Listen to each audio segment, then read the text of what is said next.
सहकुटुंब सहपरिवारमधील पशा म्हणजेच आकाश नलवडे याच्याबद्दल आपण संपूर्णपणे माहिती जाणून घेणार आहोत. अंजी पशाची जोडी कशी गाजली, तसेच पुढे आता नवीन सिरियल येत आहे. त्यांचा जन्म पुणे महाराष्ट्र येथे झाला. कॉलेजचे शिक्षण ललित कला केंद्र पुणे विद्यापीठ येथून त्यांनी पूर्ण केलं. त्याने कॉमर्समधून ग्रॅज्युएशन पूर्ण केलेलं आहे.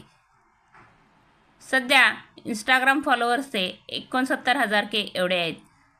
तर त्यांच्या परिवारामध्ये आई, वडील, भाऊ, वहिनी आणि बायको असा त्यांचा परिवार आहे.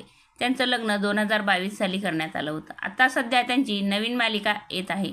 तर त्यांनी करिअरला कॉलेजमध्ये असतानाच काही वेड्या काळी शहाण्या, नाही जिवंत काही मेलेल्या काही नुसत्याच, यानंतर त्यांनी अडकित्ता नाटकात गो गो या नाटकात काम केलं. त्याच्यानंतर त्यांना सहकुटुंब सहपरिवार ही मालिका मिळाली.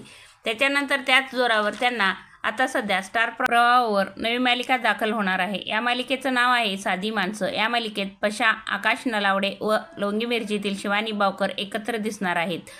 तर यामध्ये मीरा आणि सत्या असे 2 पात्र आहेत. कसा वाटला व्हिडिओ नक्की सांगा.